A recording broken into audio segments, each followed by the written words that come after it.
Hello and welcome back to Mark's Garden UK. My friends Eva and Chris have given me a fig tree to rescue. It's in a bit of a sorry state, but it was going in the bin and I like a challenge, so I'm going to do my best to bring this back to life. It's got some green leaves here, so there's life in the old fig. It's not dead yet. Now, one thing I must say, because my friend Eva does a lot of volunteering for the RSPCA, all the proceeds for this video will be donated to the RSPCA in Crewe and Nantwich. And I'll come back to you in about 12 months time and let you know how much this video has raised. But you can help out by watching as much of the video as possible, hitting like, sharing and commenting below. And that way the RSPCA will get the biggest donation possible. Now, I've compiled a list of 15 figgy facts here. So whilst I rescue this fig in front of your eyes, I'll also give you these 15 figgy facts. And the first one is, if you prune a fig or cut into it, it will produce a sap which can be an irritant to the skin. So always wear gloves. I'm not going to be doing much pruning today because there's not really very much to prune off. But what I will do is I will just prune that branch there just to see if there's any life in it. Now, that branch there is as dry as a bone, so I'm assuming there's no life in that one. There's another branch here which is above the growing tip there, so let's just prune into that. Again, dry as a bone. So the only hope we've got for this plant is either if we prune it right down here and hope that it grows from here, or if we just let that become the main growing branch, and that's what I'm going to do. I don't want to shock it too much, so we'll assume that that's going to be the growing plant from now on. So first fact is the sap. Be careful if you're pruning.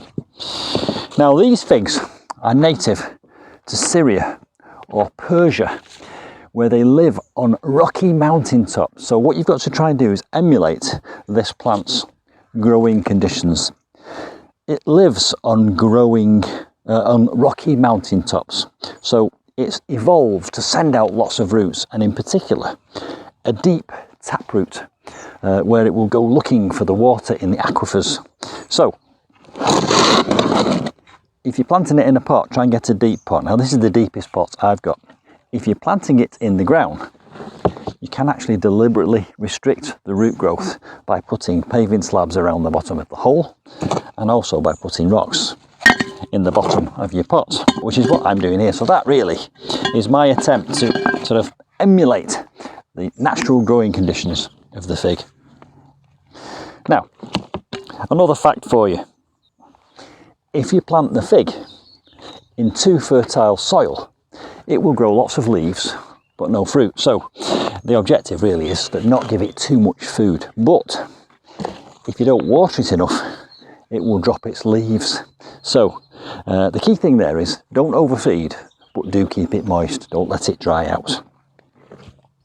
Now, I'm going to do one other thing to emulate those rocky conditions. It likes well-drained soil, so I'm going to measure out my compost here into this pot,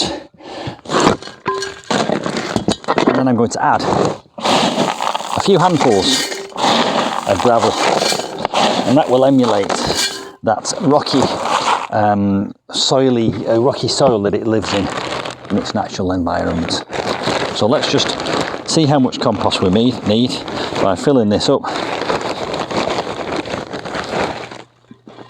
and then I'll mix it up on this board, put the boulders back into the bottom, and then we'll plant the fig into the soil that we've prepared just now. I'll just get that filled.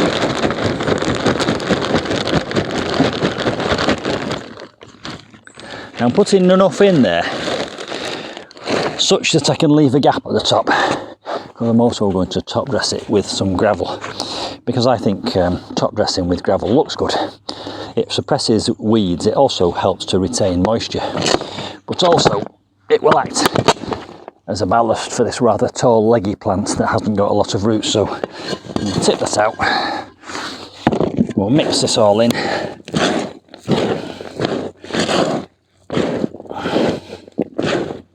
we'll add the boulders back to the bottom of the deep pots that we've prepared. And then we'll start putting the soil into the pot. So, just to reiterate, your fig will enjoy a restricted root run at a sunny position, sheltered out of the wind where it's nice and warm, often planted up against walls in the UK. And if you're planting into a pot, that's fine, because as I say, it does enjoy a restricted root run, but also you can mulch it in the autumn time with a top dressing of well-rotted manure just to keep it fed. Now, talking of winter time, young plants might need protection in the winter, because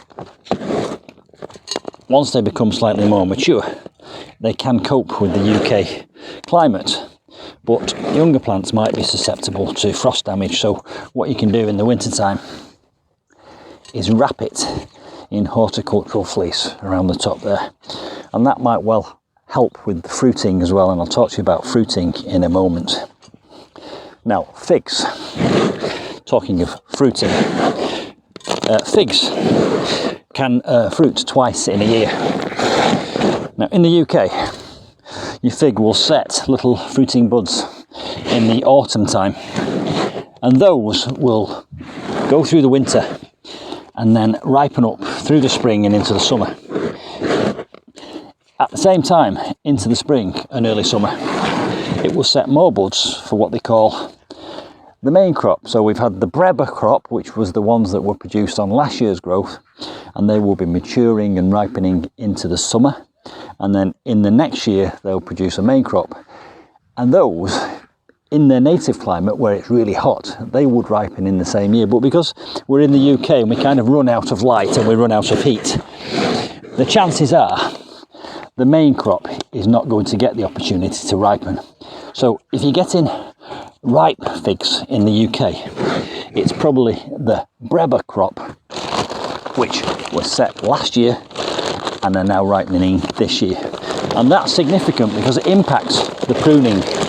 When you do your pruning, well, first of all, you mustn't prune it in the springtime, because if you prune it in the springtime when the sap is really rising, it can actually bleed out sap, and which can damage the plant. It can bleed out so much sap that it will weaken the plant and possibly even kill it. So don't prune it in the spring, but do prune it in the summer and autumn. But be careful when you're pruning it that you're not pruning off all those little buds that have set, because that will damage next year's crop. Now when you get towards midsummer, early autumn, and last year's braba crop are reaching ripening stage, it might be helpful for the fig if you prune off some of the foliage, because that will direct the energy into the fruits. And be careful not to leave the fruits on the plant too long, because they will split and that will attract wasps, and they'll come and eat your fruits. So there we go. We've repotted that into very well drained soil.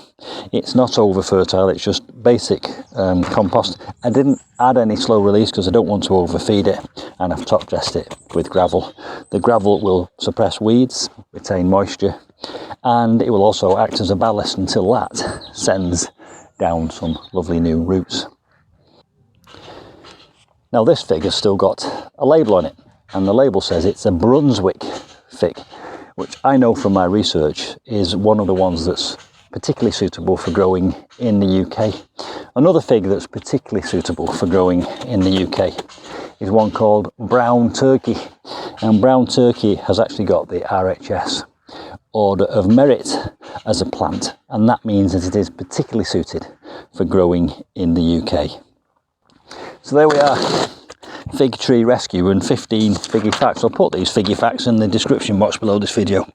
I hope you've enjoyed it. Please do like and share, and thanks for watching, and don't forget all the proceeds from this video are going to go to the RSPCA in Crewe and Nantwich. One final thing I'm going to do now is I'm going to put this in a sheltered, sunny position. I haven't got a south-facing wall, but if I did have a south-facing wall, I would put that there, and I'm going to give it a really good watering. And hopefully, and then we are in September, so I should have probably been doing this earlier in the year, but I wasn't given it until recently.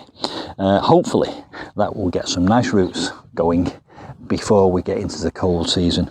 And because mine's in a pot, I will move this into a cold shed for the winter. And if it was planted in the ground, I would protect the top of it with some horticultural fleece. Hope you enjoyed that. Keep in touch, subscribe, hit the notifications bell and see what turns out for this fig. And I'll see you soon for some more figgy adventures. Bye for now.